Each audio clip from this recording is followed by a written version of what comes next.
Picture this, a young woman in a classroom in Calcutta, studying English literature, surrounded by Tagore poetry, centuries of stories. Fast forward, that same woman is now in Eindhoven, the Netherlands. But she's not the student anymore, she's the teacher. Her students, engineers, doctors, IT professionals, highly skilled migrants, brilliant minds. But they have discovered something powerful. Professional success is not enough. You truly belong, you need language. And somewhere between those two classrooms, Calcutta and Eindhoven, she has won international literary awards, translated 19th century voices into modern English, written about war and migration, built a Dutch language education company, and now an Indian-born woman at top 20 of CDA Eindhoven list for the upcoming city council elections. She doesn't just cross border, she builds bridges. Ladies and gentlemen, welcome to HOI India Podcast. Today's guest is none other than Chaitali Sengupta, award-winning author, literary translator, Dutch language educator, and now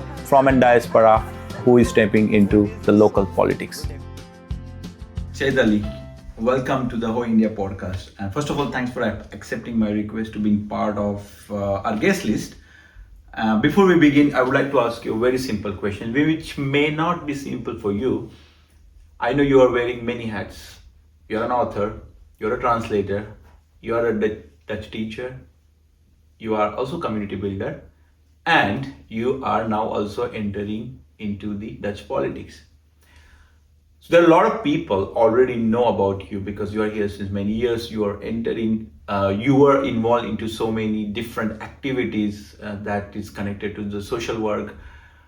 But there are also people in a diaspora, they have no idea who is Chaitali. Mm-hmm. And if I give you 1 minute to introduce yourself, can you tell me who you are, which hat do you wear, and what our diaspora need to know about you? First of all, thank you for having me.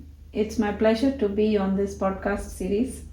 The question that you have asked me, it looks very simple, but answering it is not at all simple.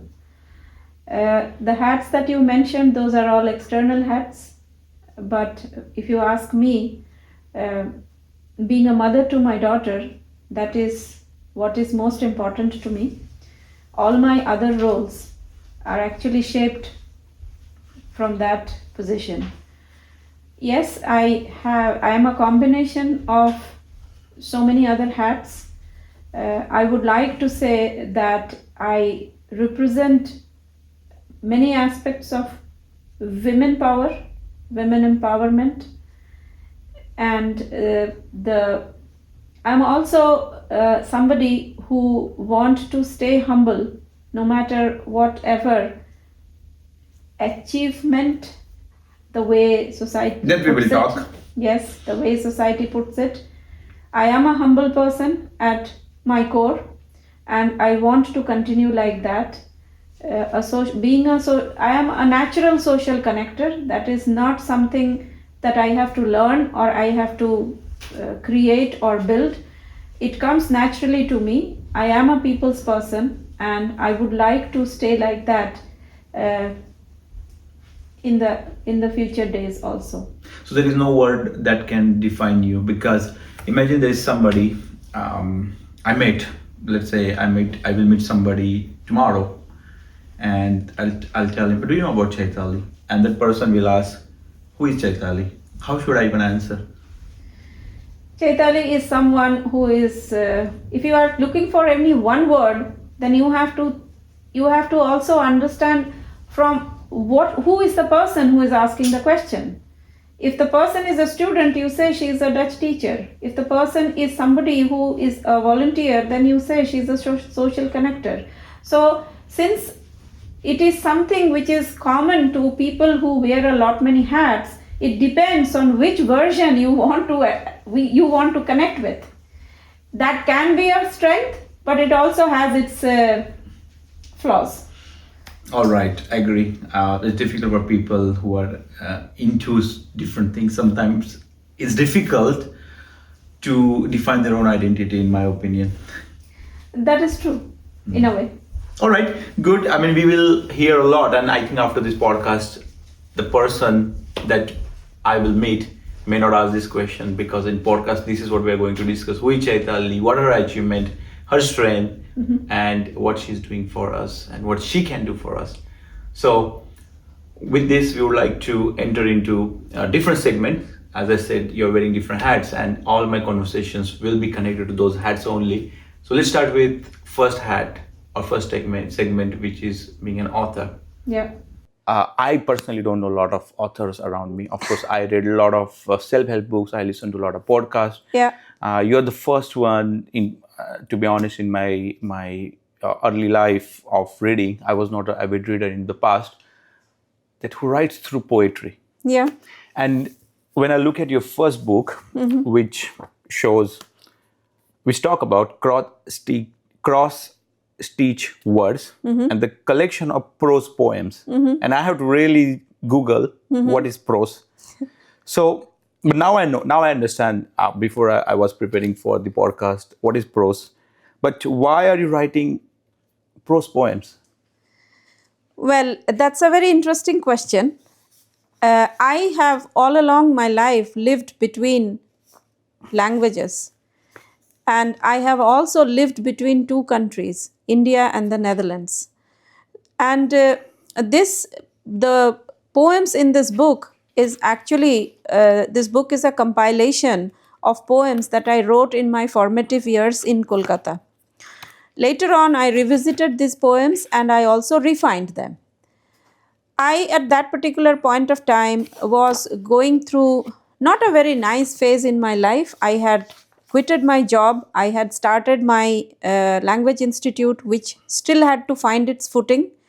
And certain things had happened in my life which made me look at people and life in a different way. And then the pandemic came and forced us into stillness, which none of us were expecting. I also turned inwards and I was mapping the terrain of my inner terrain to find peace, to find balance. And this title felt so natural. Cross-stitched words. I was stitching words with emotions. And the way I had lived all my life between the different languages, it felt natural. Prose and poetry both combines and then it becomes prose poems. So that's a specific form of poetry which doesn't have the restraints of prose, which also doesn't have the bindings of poetry. So it felt very natural way of expressing myself. That's why it is prose poem. And today I'll also learn something new, but those who do not know this form of poetry, how do you explain the simple language? These are the prose poems and these are not prose poems. How do I explain it? So prose is like, for example, you are reading a story. That is prose. It's prosaic. But poetry is usually, it comes in rhythmic lines. There is a matching in every line matches with the previous one. But prose poem is somewhere in between. You are not following the prose, the restraints of prose. You are also not following the constraints that poetry brings. So prose poem in one word would be somewhere in between the prose and the poem. All right. So that prose is not like pros and cons. It's a prose, P-R-O-S-E. Exactly. That's literary. That's literary. Yeah. So I would love to know more about your 2021, what went wrong, and you left your job. But let's skip it for later. Okay. Since I'm talking about your author journey. Yeah. What happens when you start writing? Whether it's emotions, whether images in your head, what is that first thing comes to your mind? See, if you put this question to several other authors, you will get several other answers. Exactly. I can talk about my process. So for my process, a poetry, I never start writing a poetry thinking, okay, I am going to write a poem now. It never happens like that. It is usually maybe a word I have picked in one of the discussions, or maybe a sentence that I have read somewhere. So I just write it down because something in it really triggered my emotions or anything, feelings. And I keep it like that. Maybe I return to it after 7 days, 10 days, and I want to see, are my feelings still at that same level, or it has undergone some change? And I try to refine that feeling. I try to trim that feeling. And that's how a poem is born. That's my process. So you mentioned 7 to 10 days. My assumption was you write whole book in 7 to 10 days. No, you can't. At least literary book, prose and poems, no. It has a Maybe different... now with the AI, maybe 7 to 10 minutes, people write the whole book. I am not a very great fan of AI, sorry. I tried doing translation using AI tools. It ended up in such a, theatrical words and with the ludicrous expressions.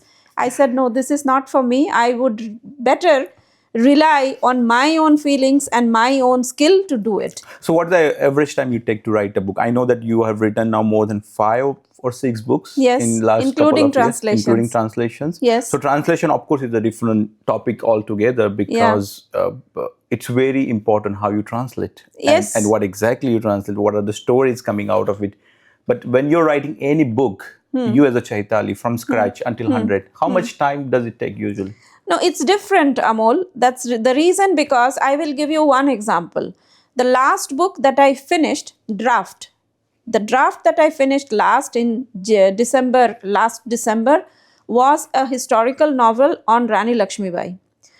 That took a long time because I had to parallelly read through the history of India at that time, 1857. So lot of my time went into research, right? So I was writing the book, the story of Rani Lakshmibai, but it was not only history. History also was going on, the research. I had to be absolutely correct with the facts. Absolutely. But then I was not writing a history book. It was her story, her journey. And if you ask me, I look at her as one of the first feminists of our country. That's how I look at her. And many people do not know about her. So you are inspired by Rani Lakshmibai in general? Yes, I am. She intrigues me in many different ways. I actually went to Jhansi just to have a look. Yeah, I saw your video actually. You were there and some social media you took, and maybe you made something on YouTube as well. Right. Maybe I think we should not tell more than this. Let book gets out. And I'm hoping to get it out. I'm hoping to get it published. When is that? I don't know. I'm looking for a good publisher who can really do justice to that book. And waiting for a correct publisher to reach out to me. And how difficult is it, Chaitali, to find good publisher? Because nowadays all the publisher want best-selling book, not best impactful books. Right. So is it difficult to find good publishers? It is. I mean, I have got received messages from great publishers in India who tell me, why don't you write thrillers? Yeah, exactly. Why didn't you write crime fiction? But that's not my genre. Because it doesn't everybody wants trigger me. entertainment, correct? We have... Yeah, unfortunately. Unfortunately. That's also, I think, we observe. But I guess in the end, audience is the king. And of course, few things we do because which we like. Yes. We want to make real impact. And of course, there is in my opinion, there are certain percent of population, they really want something which is real, not real. Yeah. So, interesting. But when are you going to target to publish this book? Like, there must be some target, correct? If the draft is ready. Yes, I would like to see it published this year, maybe towards the end, second half. But then, fingers crossed. And it's in English? It is in English, but I do have this idea of getting it translated into Hindi as well. Perfect. Very good. So the book Timeless Tales in Transition, I would like to talk about it a bit later when we talk about you as a translator. And I saw that you have different versions of it. We would know a little bit more later. But this is the book, The Crossings, actually. I remember this was the first time we had first interactions. I read somewhere that you have a session where you're publishing this book, signing. And I remember together with Ashwini, my wife, we came there. First time we met each other. And I also bought yours. I still have your signing copy, your signed copy. This is a very important book because I think you, me, and a lot of people around us compared to back home, we saw immigrants here. Yeah. We saw migrants here. A lot of people still do not know the difference between migrants and immigrants. In fact, I should tell you, I started reading more about it after this book. What are the differences? Who I am? What are my identities? And this is, I remember you talk about 3 pillars: war, migration, and survival. I also remember you started thinking about this book when you're working with The refugees. refugees directly. And I'm sure you also receive some awards for several books. Yeah. And we'll not talk about all the awards, but you have awards from the London Book Festival, international book festivals, and so on. Why don't you tell me a little bit about The Crossing? Because this is the book, or this is the topic, in my opinion, we hear every day, whether it's a political campaign, whether it's a movie, especially in the European countries, because we see a lot of immigrants coming out. Yeah, so of course, this book is very special to me because in this book you have the lived experiences, the real stories of the people who were victims of war, displacement, persecution, migration. And this book came out from the time when I was volunteering as a translator for Vluchtelingen in the Knel. That's an organization in Eindhoven, and I was volunteering for them. And you're volunteering as? I was volunteering as a translator. Translating what? Translating their stories into English because they do not speak Dutch. They were coming from different countries, and not that they were fluent in English, but at least they could express themselves in English. So you're giving them voice. If I have to explain in a very simple language, they didn't know where our voices must be heard, but nobody's listening. Right. And at that particular point of time, I was listening their stories and I was trying to translate it into English. After, I think, a year or more, I stopped volunteering, but their stories of their suffering stayed with me. And I thought that I must write about these stories and give voices to their sufferings. That's how this book came about. But I am personally not a war survivor. But growing up, I have heard about the stories of the partition of India in 1947, which was a catastrophic humanitarian crisis. And my parents also had friends who had migrated from the country which we call as Bangladesh. At that time, it was not Bangladesh. My parents-in-laws also have very vivid memories of this partition, and I have also heard a lot about that from them. When I came to the Netherlands and I was learning Dutch, at that time I met women who had fled Kosovo, Serbia, Syria, and I learned their stories as well. So The Crossings is the book where all these experiences converge. And I really would say that this is a book which was very difficult for me to write. But I really loved writing it. Was it emotional to write this book? It was. Did you cry? Well, kind of. Because do you still remember some of them? I remember all of them. Are you in contact with them? No, because there are certain rules in this country and they also do not prefer to be out in the open. They have a different kind of life. You have to understand, Amol, the migrants, the people who were victim of wars, they had an identity of themselves in their own home country. Correct. But when they were forced to flee that country and came to a different place, they had to build their identity from scratch. And it is not a very easy task to do that.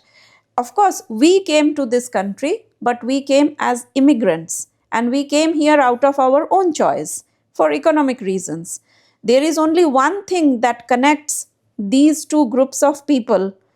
That is that task of building your identity. For us also, when we moved from our country to here, we are also starting from scratch. Correct. It's a different identity that you have to build up. But for the migrants, the forced migrants, their journey is absolutely on a different level. So how did it change you as a person?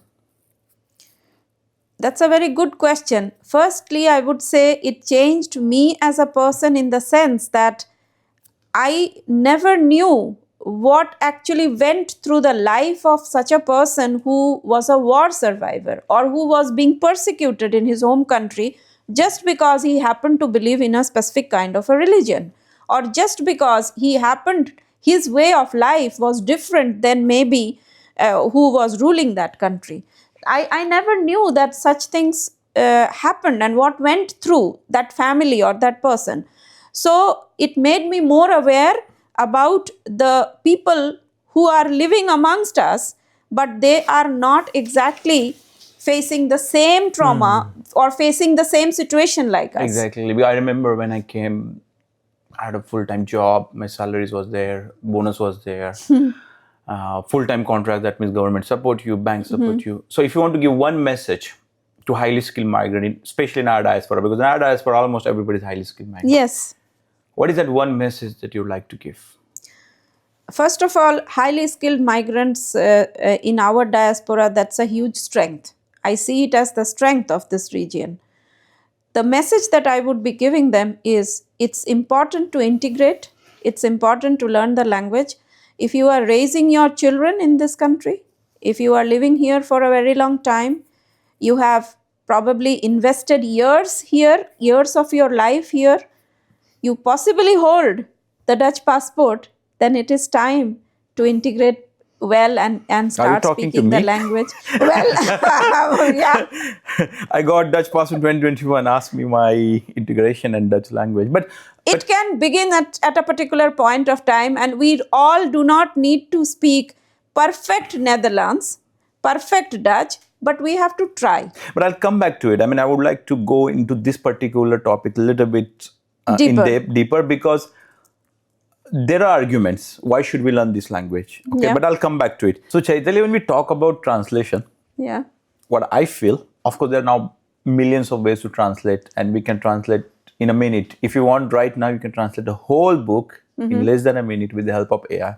But what I feel, and I think you also mentioned before, and this is proven, some of the words are totally different when you translate with the help of AI or the online tools, correct? Right, yes. Do you agree that translating book is really underestimated form of creativity? In a way, yes. I would say that translators do not really get the kind of highlight that they should be receiving. There are also some publishers who would keep the name of the translator not on the cover but inside. But things are changing. Things are changing. We also now have the award for especially the translators. So I'm hopeful. So when you talk about award, before our podcast, I look at all your books, and this is a book, Timeless Tales in Translation. That is itself a tongue twister for me. What is the reason of this particular title, Timeless Tales in Translation? Yeah, good question. Timeless Tales in Translation. This particular book, it is actually a collection of stories written by Indian authors in the period between 1855 to 1955. That was a period where most of the groundbreaking and thought-provoking stories were written in India. And that whole 100 years window is one of the most important literary window in the history of subcontinent's literary domain. And I saw that you also got the special jury award, Panorama International Literature Festival 2023. Yeah, that took place in Spain. Oh, nice. Yeah. Were you there physically present? No, I couldn't. I wasn't able to be there. I wasn't there. But yeah, I was really happy to receive that news. If I want to ask you before this book, because this book I really want to spend some time, which one is your favorite book and why? No, I cannot give that answer. No favorite? It's like asking a mother, which child is your favorite child? But maybe this one, because I recently saw that you were in library teaching a lot of children about our languages, and this one I have never even seen. This is the first time I'm even touching this book, and if you allow me, I'd like to take it to Ashwini and Yes, Anvi, and please. she would really like to Yes. teach her a little bit more, which is both in Dutch and Hindi. Yeah. So, how about this book? Well, that's a different kind of a book, but this is very close to my heart. It is this is a series called Lapa, and it is for the children, very young children. So the writer of the Lapa series, Miriam Tauslacher, she contacted me and said that I have this Lapa series, but these books were never translated into Hindi. Would you like to do it? So I said, yes, why not? And then I thought that, yes, I think this is the correct time to do the translation work, because we have Indian children and they are growing up far away from their motherland. So they can learn all the different European languages here, but the mother tongue is something which is not taught to them for obvious reasons in the schools. So if I can bring their own mother tongue through the stories, maybe that would be a very nice way to keep them connected to their roots. And I really loved doing this. But why not in Bengali, Marathi, or other languages, only in Hindi? Or is it in the process? Yes, it is in the process, but Hindi, like I said, Many people can it benefit is out of it. Still one of the most used languages by the Indians. Okay. That's why I started with Hindi. Also, Miriam Tauslacher, she also wanted the book to be translated into Hindi. It was her requirement. All right. So, I didn't yet attend any of your library storytelling things for children because my child is still trying to understand the language. In last 1-2 months, she's learning some Dutch words mostly. I hope one day I can tell her these are also languages you can study, you can learn. Yes, of course. But how did you even start this particular concept? Because I'm really looking forward that every weekend I go with my child, have that storytelling, and when we come home, she would say, "Oh, I like this story. I would like to. You want me to? I want you to tell me this story again." I'm looking forward to that particular period, but I think it will come. She's not even 2 years. Yes. But what is the history? How did you start all this? And very nice cover, by the way. Yeah, it's a beautiful book. Yeah. This started, well, I cannot say it started like that. It was when I came to this country, Amol, library was one of the first place that I discovered, you know. And of course, you're author, reader. Yeah, but 26 years ago, this country was also not what you are seeing it right now. At that time, we didn't have a vibrant Indian community or international community. So I thought, okay, I have to find the books. So I went to the library. I was a very regular visitor there. Years kept on passing. I went there. I used to bring English books because I was learning Dutch, so there was no point in bringing Dutch books home. But I used to see there were shelves with, there were German books, there were even Chinese books, there were books from Philippines, Korean, but there were no Indian books. Yeah. And I used to ask myself, why is it that we have over 25 languages in our country? Why don't we have any Indian books? So one day I did have the courage and I talked to the receptionist there that I don't see any Indian books. And she just looked at me and said, yeah, nobody asked for it. Yeah, that's true. So I thought, okay, then I am asking for it. But then in between, from that time to this time, many years went by. I was also busy with my own life and work, etc., etc. But then I revisited that question, and then it so happened that I got into the project of VATT, Van Alle Talen Thuis. And through that... As a volunteer? It was a volunteer work. And through that, I was actually a Hindi expert in that project. It was a very interesting project. So through that work, libraries have started now doing these, initiatives. Yeah, I saw. We see it at least on the social media. You got also a lot of other volunteers together with you. Yes. And every once in a while, there are these sessions happening. And I hope our audience, those who don't know, after watching this podcast, they will visit a library as well. They can contact you or they can ask around when is that happening. I'm sure not every weekend. No, not it. We are doing it in a rotating basis, the library. And please remember, This is not something which I will say that it is happening for me or it is happening due to me. It is a community-driven project, and the volunteers are absolutely passionate about this. That's the reason we could but do you are this. acting as a bridge. It's very important that somebody should lead this. Somebody should act as a bridge, because once you found out the gap, you took the first step, and then there are a lot of people, like-minded people, who want to support that activity. That's how community projects happen. Correct. So, important topic.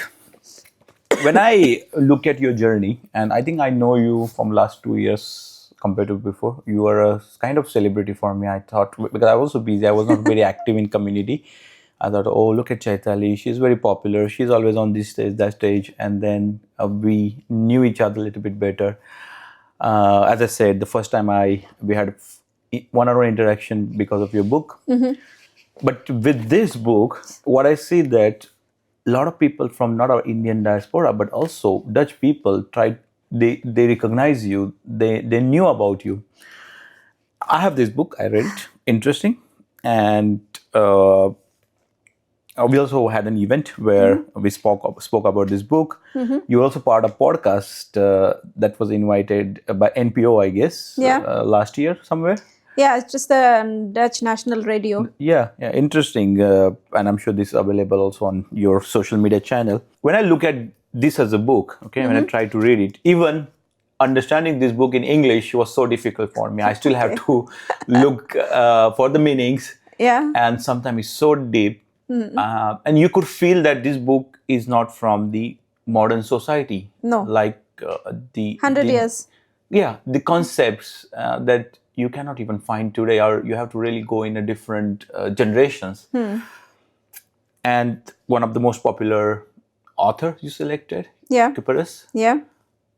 Of course, you can imagine my question is, why Kuperus? Why 100 years back? And why such a difficult translation? You must have done something different. Or write another storybook for the children, easy, no? See, I was interviewed once by the Groot Eindhoven, and Bianca. You mean newspaper? Newspaper. Bianca, the interviewer, she asked me a question. Is this something you like to do? Going back, taking difficult topics. Is this what you like to do? And Bianca was the editor of the... No, she was the interviewer. Interviewer, okay.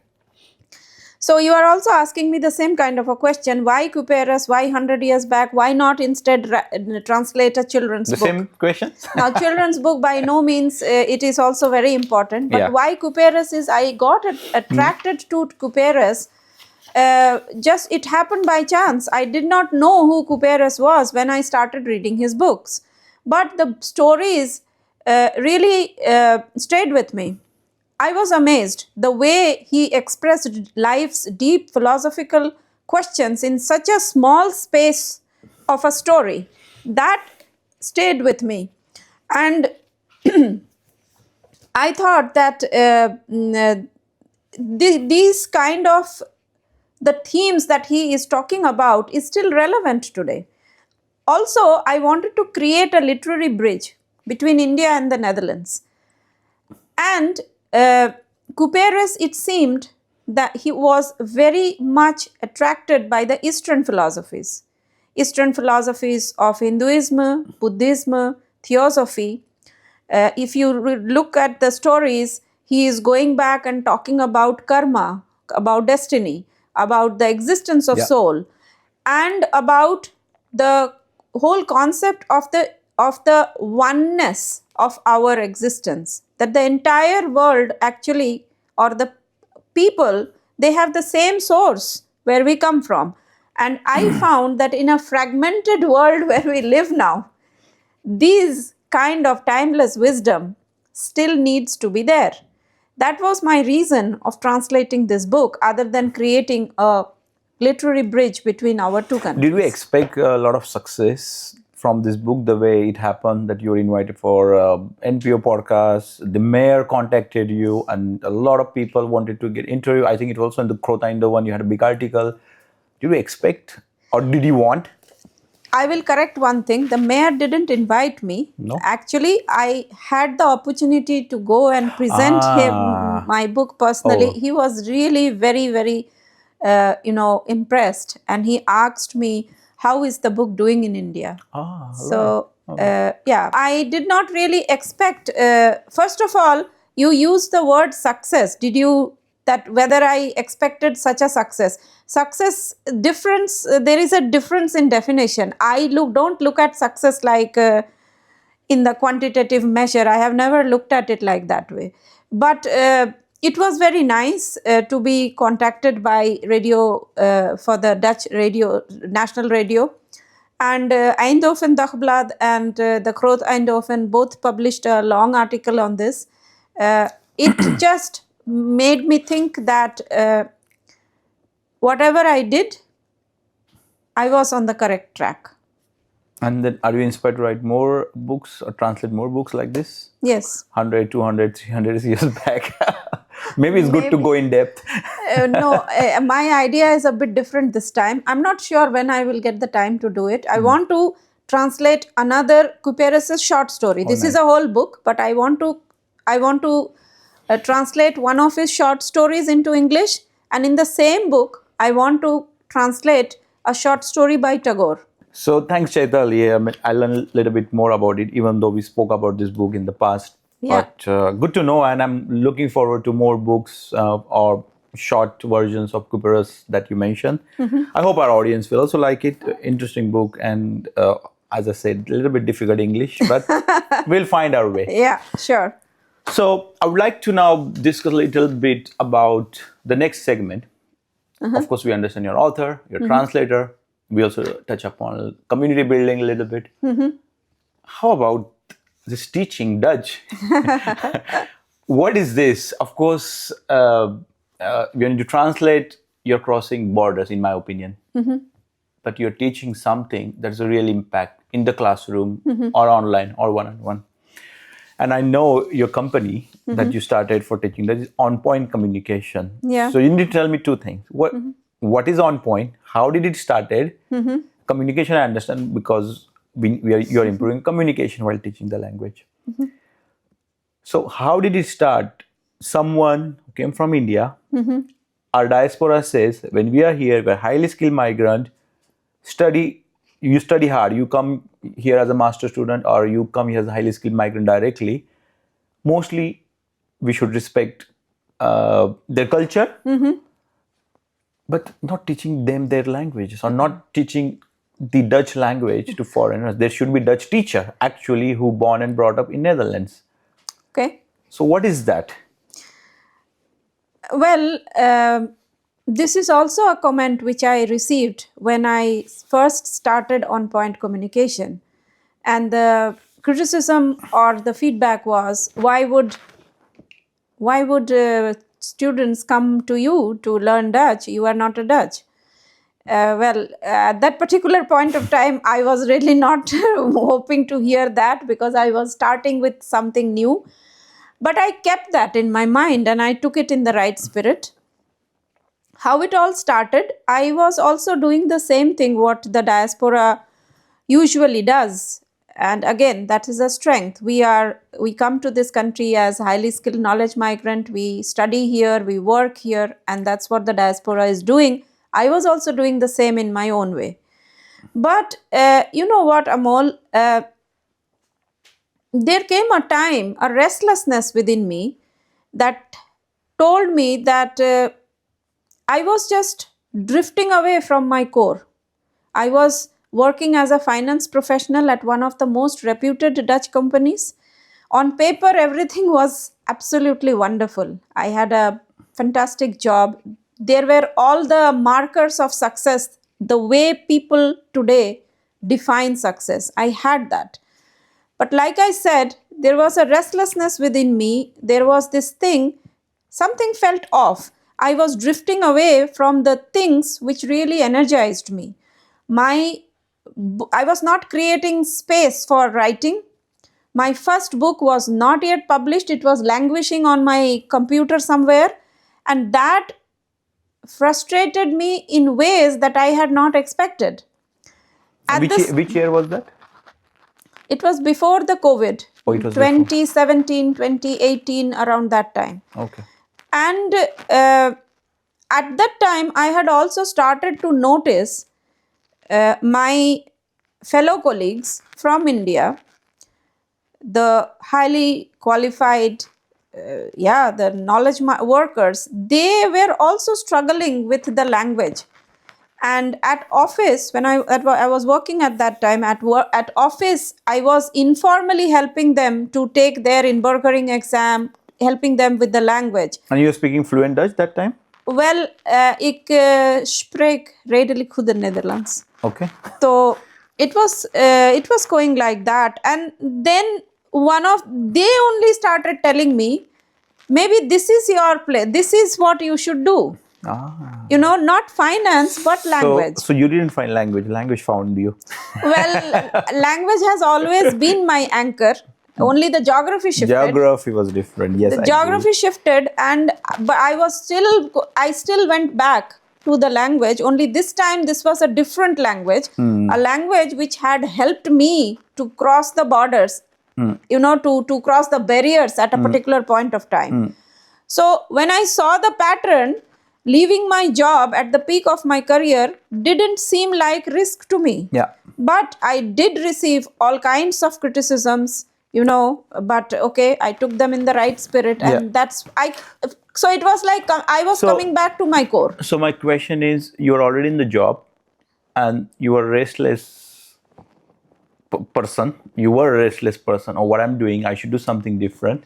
And somehow you got hint from some of your colleagues, this is something you could try, and you'd help them.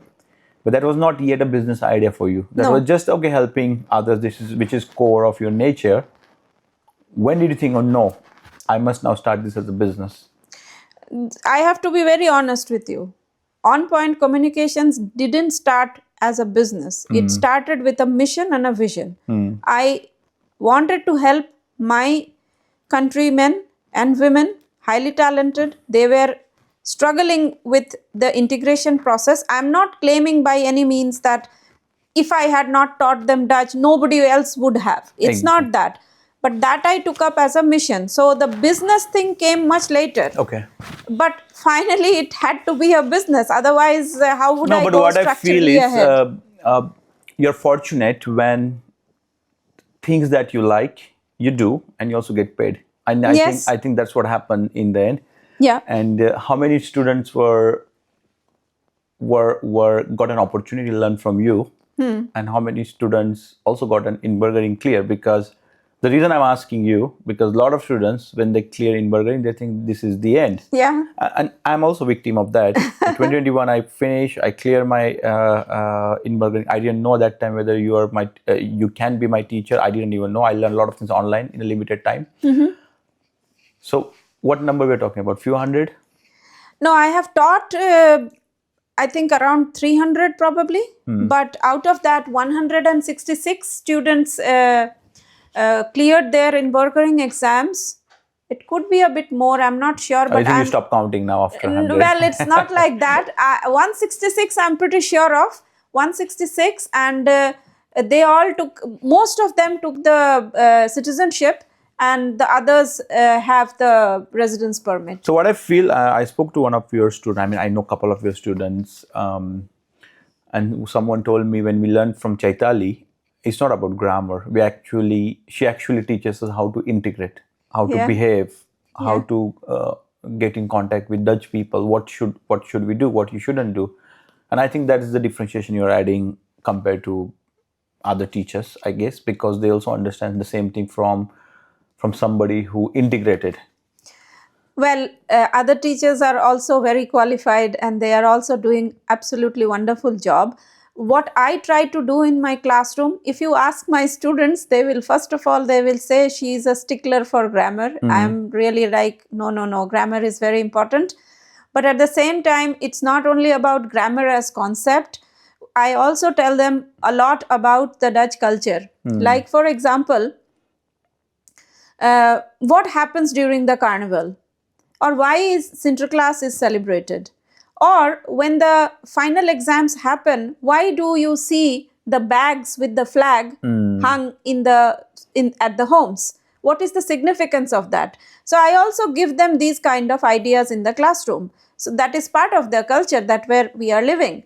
I also discuss current events that is happening because that helps them to understand the world where they are living. So my aim is, okay, I have to teach them the Inverkering course, but at the same time, I also have to give them a bit about the culture, a little bit about the history as well, because language without culture is nothing. No. That's my personal belief. Yeah. Language has to go ahead hand in hand with culture. That's what happens in my classroom. Just a quick thing. What exactly happened in your classroom? Just 1 minute story. What happens in my classroom is learn Dutch, focus on grammar, and start speaking as fast as you can. So it is all about confidence and giving them confidence and connection. Okay. Tell me any 1 or 2 stories about your students. They contacted you mentioning that because of you, you motivated me to learn Dutch, I decided, and my life has changed. Doesn't matter how drastically. Do you have those stories? Well, I am going to take this question in 2 ways. First is I'm going to tell about a particular gentleman who shared his dream or wish of being in the management level of his company. If you want to be at those levels in the managerial positions, your Dutch needs to be at a very almost near perfect level. Yeah, exactly. So he took classes from me, and I'm very happy to say that he is now a part of the managerial position in a very big company. And he says that much of his confidence came after taking classes from me. Do you also teach leadership while teaching something? No. Maybe indirectly. Indirectly, probably yes. Because if in my opinion, if somebody who is at management positions, and if you want to teach that person anything, whether it's a dance, language, or you just name it, you yourself need to have a leadership qualities. So I have my own client, and I work with CEOs and founders. If I do not understand leaders, if I do not teach them indirectly leadership, they may not like to learn any skills from me. Do you observe that? Could be. I have not really consciously thought about it, but this gentleman was absolutely confident that I want to learn from you because I don't want to make grammatical errors, at least not on the basic level when I am talking to my clients. Okay. So it really worked out fine. But can I also share two really true journey stories of my students? Sure. Because these 2 journeys have really motivated me. As a person, as a teacher? Teacher, of course, but also as a person. I mean, look at the resilience of these women. One is Chaitali Kendarkar. Yeah, Probably you know Chaitali. Yeah, I know Chaitali. Chaitali is a Ayurveda practitioner from India. She moved to the Netherlands with the desire of setting up or rebuilding her Ayurveda practice in Eindhoven. She came to me to learn basic Dutch, and she shared this dream with me. And I was amazed to hear it. And I told Chaitali, this is going to be not only difficult, but it's going to be a long and demanding journey. She didn't give up. She went ahead, she learned the basic language, then she went ahead and she concentrated a bit more on the language side. She finished the most complex registration process here, and she navigated a completely new system. And she now has a practice of Ayurveda practice in Eindhoven, Limburg, and also she teaches students Ayurveda to students in Amsterdam and also in Belgium. Oh, wonderful. That is something, I mean, look at her perseverance.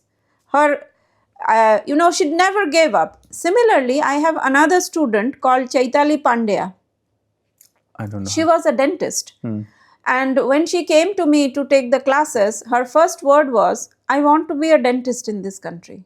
So again, it is a very rigorous process here, but she went through those rigorous processes and now she is an assistant dentist at Acht, where you are living. Oh, nice. Wonderful. So these two stories, of course, there are other stories. I have also students who have started their own business and I am super proud of their achievements, But these two stories, these are their own success stories. And I am very glad that I was a part of their journey where I could help them in integration. And if Chaitali and Sally are hearing this podcast, I would once again congratulate them. And I'm going to tell them, you two are the real role models of the diaspora. Yes, let's have a little round of applause for them. And absolutely. Maybe if they allow, I can have one podcast with both of them together. Please. As a resilient, because you use word resilient, and that's very special for me as well. I'm a guy with a lot of this skill, resilient. Yeah. Many times I failed and I wanted to come back. It doesn't matter. If I want something, I'll try my best. One thing I want to mention, these two women, they didn't give up their dreams. Because what happens is, when you come from a different country, sometimes you have to make adjustments with your dreams. Okay, this didn't work out, I have to choose this. They didn't. Okay. They simply went ahead with lot of grit, lot of perseverance, and they did it. I am super proud of them. What is that you want to tell to all your students here? Please learn Dutch and please start speaking. Please start speaking is difficult. Learn Dutch, yes. Yeah, okay, you have to start somewhere. Why not speak and learn? That's also possible. Speak. Yeah. Make mistakes. You should be comfortable making mistakes, because only then you learn. Exactly. And what I feel that Dutch people appreciate, even if you speak broken Dutch, it's fine. Yes. I know Holland Expat Center. I was there. They said way back. They said, "Oh, use that badge. Spreek Nederlands met mij." Yeah. And I actually use it. And I was walking the park. There's one old woman and one guy walking with his dog. They actually stopped. Yeah. They said, "Hey, meneer, spreek je Nederlands?" Yeah. And I said, "Nee, een beetje." Okay.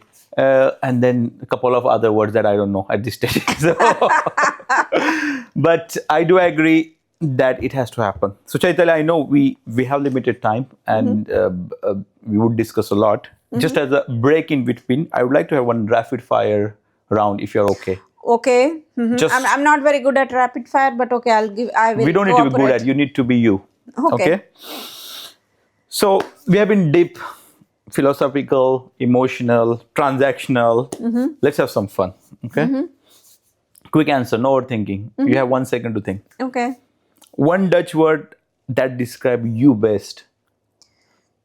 Doorzetter. What does that mean?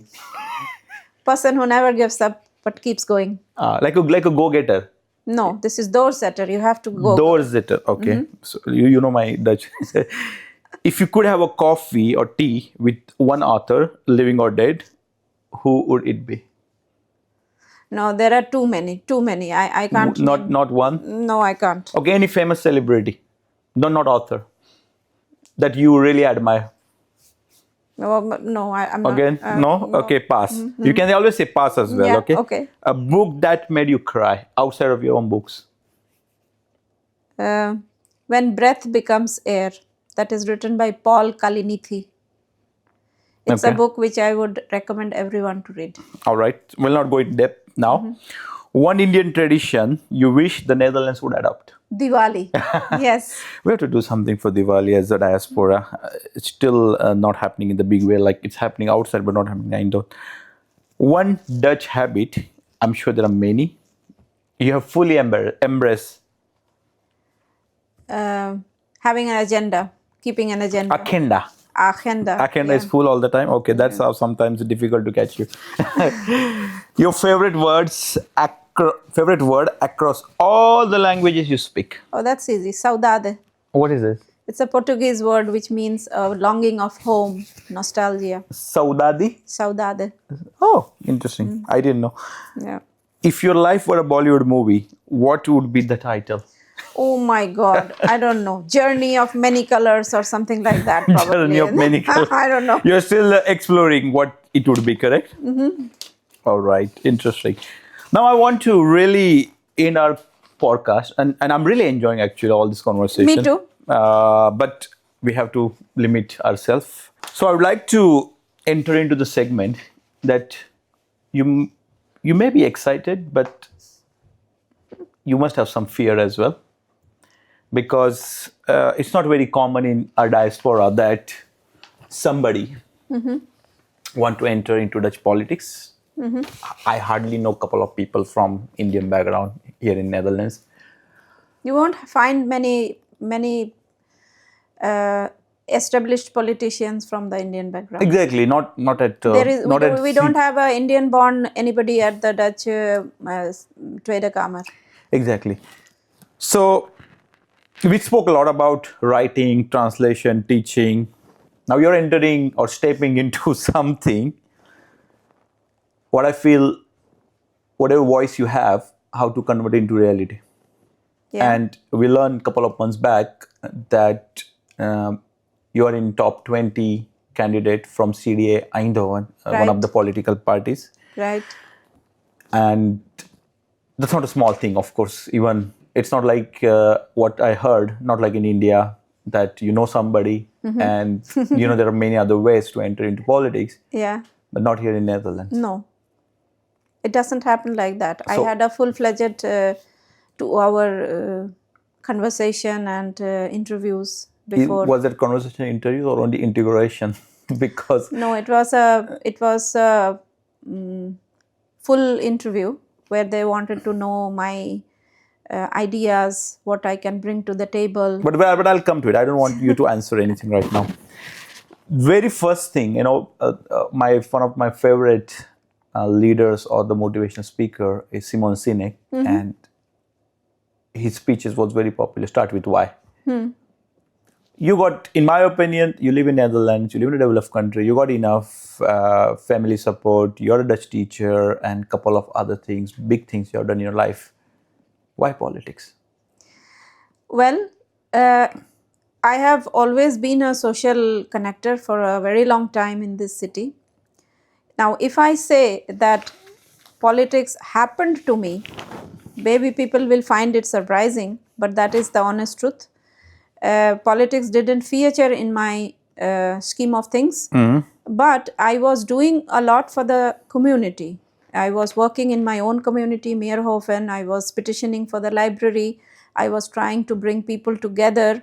I was giving Dutch classes. I was involved with a lot of volunteer works, which were all with social aims.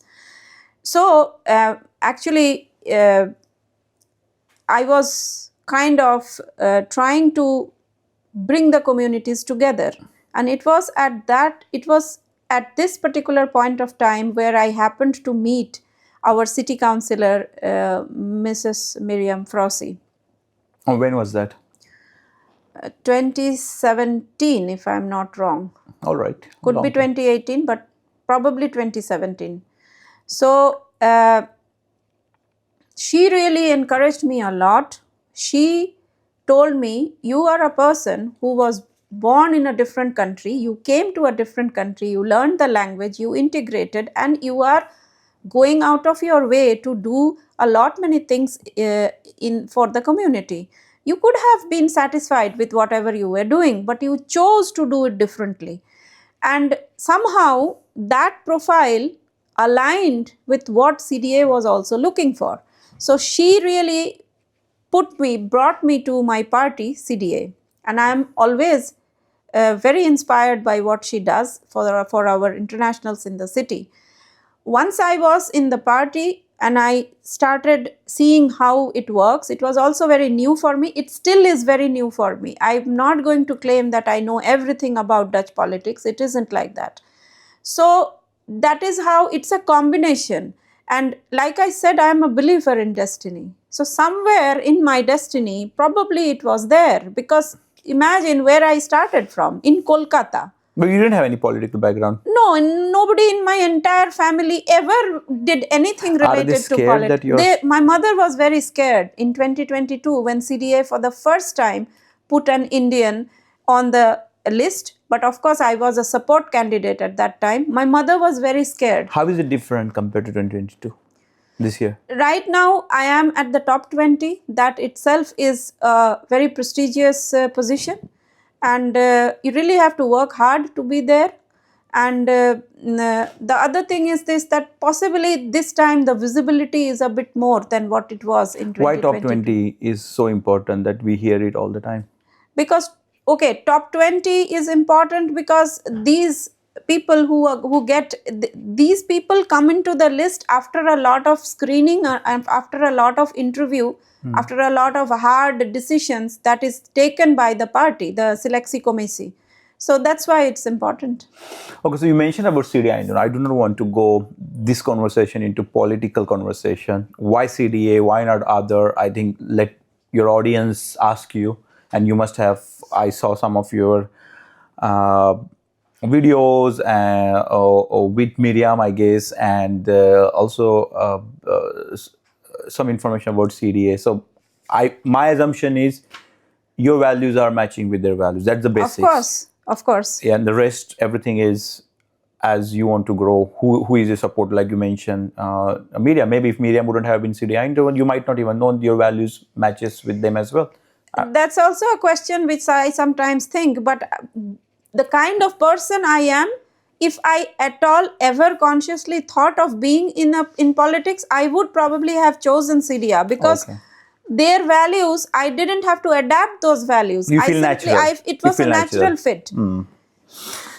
So, a lot of audience who are watching today, they might not even aware the election is coming. Honestly, 2022, I had no idea. Even though I finished 5 years, I learned recently, irrespective of your nationality, if you are the 5 years in the CD, you get stamp pass. I think I received, I don't remember. I was in a different phase of my life. What's happening on these elections compared to national elections? Because we call it a city election, of course, but what exactly is happening? Who we are going to select? Why we are going to select? Why 4 years? See, this is a unique right, I would say, which the government of the Netherlands gives to the internationals. The internationals are allowed to vote for the local elections if they are living in the Netherlands continuously for 5 years, 18 years above. 18 years age, I mean, if they are aged 18 plus and above. And they have a valid residence permit along with they are registered in this city. Why local elections are important for the internationals is because they are also part of this society. They also have a right to give their voice as to how this city is being run, what is being happening with the local parks or the schools or the children's education or the public places. So that is why I think that that is what is going to happen. On the 18th of March, in the local election, the people whom we choose, they are going to work on these topics. That's why it is important. So the local governance is the closest form of governance that you can have in this country. All right, so I'll not go in detail how it works and everything. As I said, this itself is another big topic. Yeah. What's in it for you? What is in it for me is I want, first of all, just by standing, forget about votes, forget about who wins and how many number of votes. Just by standing in the list or being a part of this election, I am trying to give out a message to the Indian diaspora. That message is of hope and that message is of participation. I want the diaspora to be encouraged that they can also be a part of this system. So that is what there is in for me. Other than the fact that I want to also, take the voice of the diaspora to the council. We do not have any representation. We have 1,000+ Indians living in this city, but we do not have a Indian-born representative. I read recently, I don't know which newspaper. Now, Indians are the top expats in Eindhoven. In Eindhoven. Yeah. that's true. And how many percentage? More than 2%, I guess. I do not know the percentage. I know that there are 10,000 plus Indians in the city. And when we talk about diaspora, of course, I'm sure you must be knowing at least thousands of them, if there's 10,000, either directly or indirectly. I don't know. It's very difficult to calculate. Why they should vote for Chaitali? Why they should vote for Chaitali? First of all, what I have done for the community, I have done it for a very long time. My first volunteer work, first community work I did in 2002. That was a workshop where I helped the elderly people to start a workshop, I was not doing it for votes. At that time, there was no politics no idea involved. whether... I myself didn't know. I just did it because I wanted to go there and practice my Dutch. That's how it started. So from there on, I have continuously worked for the community, try to know this society well, try to understand what is happening around me. And the knowledge that I got from there, I tried to give to my community people in different other ways. So my work is visible, my work is transparent, my work is honest But what work. if your work is not visible? What if maybe you think your work is visible, but maybe diaspora thinks, no, it's not visible?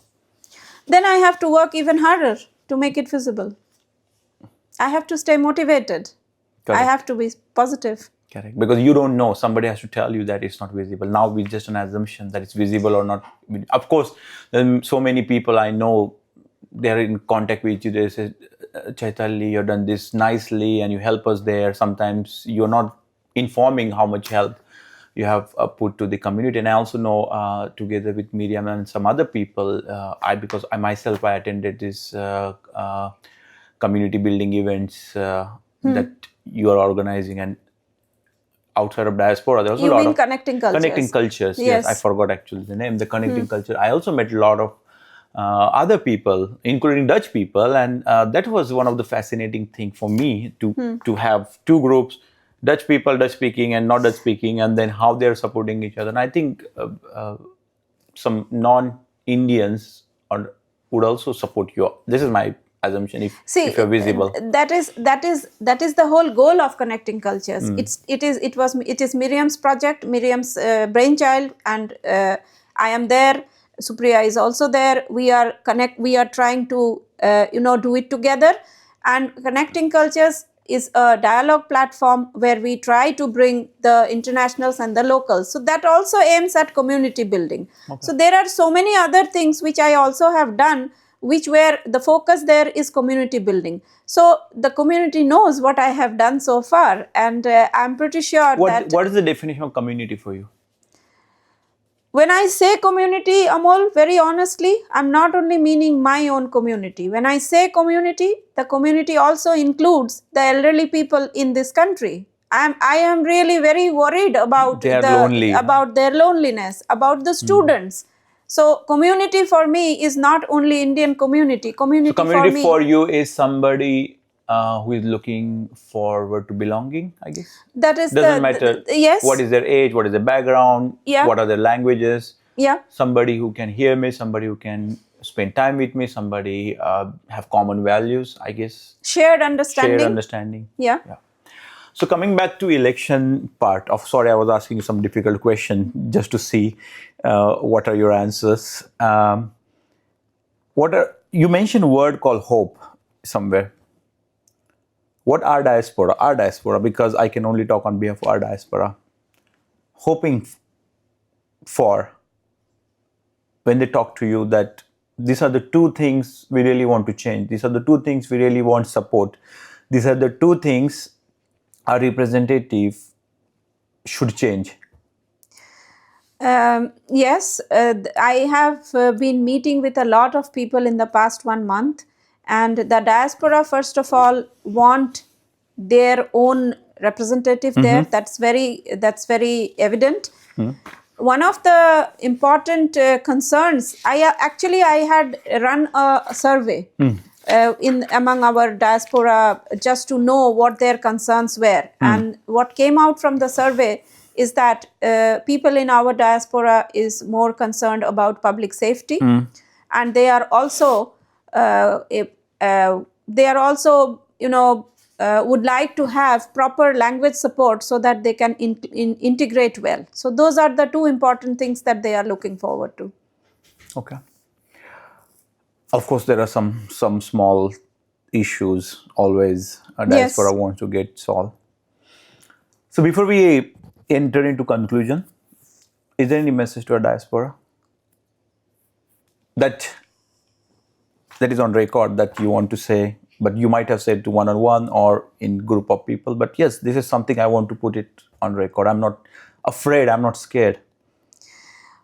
To the diaspora, again, I will come back to my core message that when we have a huge, big presence in the city, it is, of course, a strength, but it also brings along with it some responsibilities. One of the responsibility is to integrate well. The other responsibility is to try and speak Dutch. That's hard. Het is een moeilijke taal. Nee, het is niet een moeilijke taal. I skip learning Dutch with only this word. Het is een moeilijke taal. So,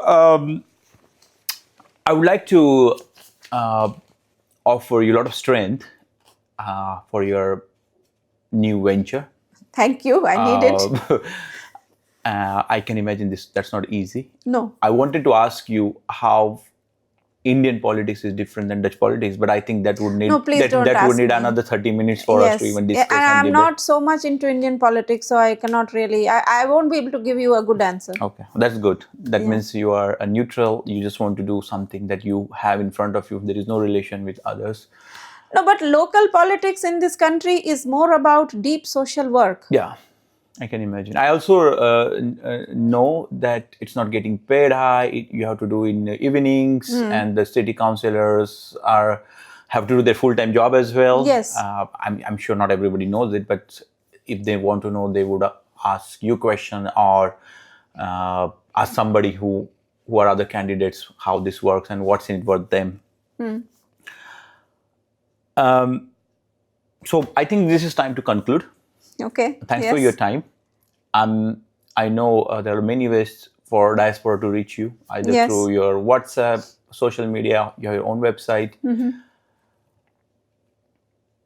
From HOI India, I would like to thank for your time. It was a very different discussions that I had. Even I know you since a couple of years.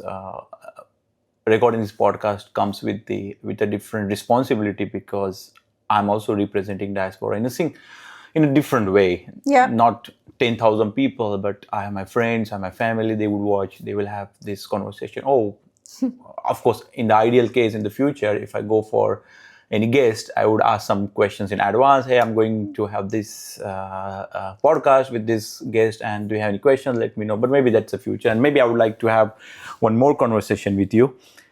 Doesn't matter, irrespective of results on 18th of March. I have all my wishes that you can be you will be our city councillor, and our voices are heard in the city, and whatever deep social work you have done, diaspora knows it, or they would know sooner or later, and let's see what future will bring.